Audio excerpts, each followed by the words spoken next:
Hello, my name is Eric Thompson. I'm the author of Building a HIPAA-Compliant Cybersecurity Programs, and welcome to the video on why risk analysis, using a risk-based approach to building and improving cybersecurity programs.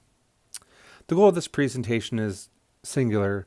It's to help you understand the importance of risk assessment and risk analysis, and why it is necessary in order to achieve optimal performance and return on your investments in your cybersecurity program and cybersecurity program management. Quick question. What risk assessment framework does your company use? If you are an individual or a professional in the information security, IT compliance, or governance risk and compliance component of your organization, then this should be a pretty simple question for you to answer. While it's not required for organizations to use a cybersecurity risk assessment framework when assessing the risks in the organization, it's recommended because frameworks are designed to help individuals and entities think through all the different scenarios and all the different requirements for conducting the risk analysis to ensure that no gaps or no important pieces of the process are missed.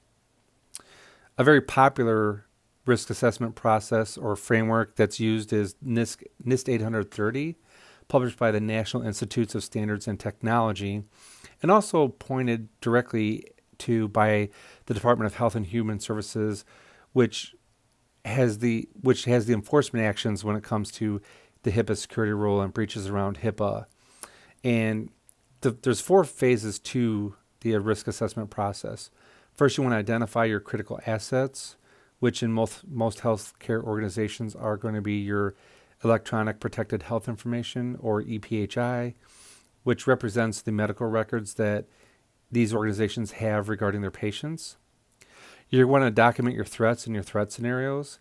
So those would be your nation states, cybersecurity organizations, malicious insiders, and other non-human factors such as natural disasters, which could be related to weather and things like that.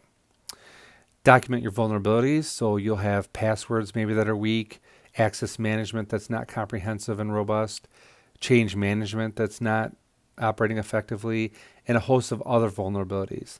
Many times when you do vulnerability documentation, and if you're very thorough in your organization, you'll come up with a list of 60 to 70 vulnerabilities to consider when doing your risk analysis.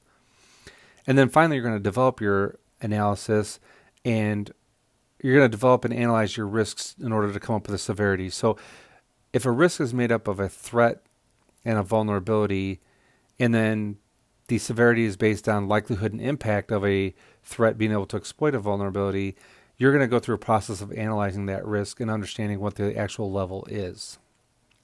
That way, when you're finished with your risk assessment process, you're going to end up with a comprehensive list of risks to the confidentiality, integrity, and availability of your EPHI that you have listed from critical down to low, and you'll be able to determine how are you going to treat those risks, which risks are acceptable, and then make a game plan going forward to reduce the risks to a acceptable level.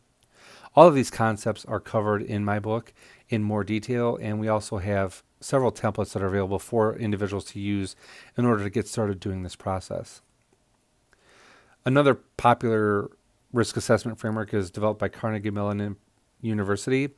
The Software Engineering Institute developed Allegro, which is based on information assets, business units, and business processes.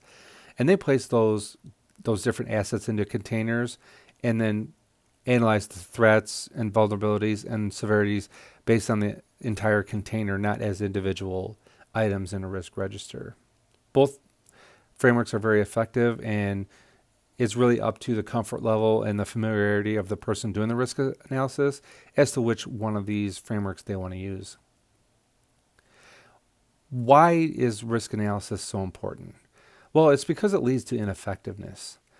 Oftentimes when I was in consulting, I would have a client or talk to people at conferences who would discuss the board of directors or members of the C-suite wanting to do a lot of investment. All of a sudden they're providing money and to invest in new tools and technologies for the company, and a company may go out then and purchase a solution without ever understanding what problem they're trying to answer. And when I say problem, I mean what risk is it we're trying to reduce, and lower in our environments. If you're telling me you're going to go out and purchase a DLP solution, is that because individuals are known to be sending information that's very sensitive without any sort of encryption, in plain text through email? Are they putting it in places in your network like SharePoint or OneDrive where EPHI should not be sitting because it's not secured?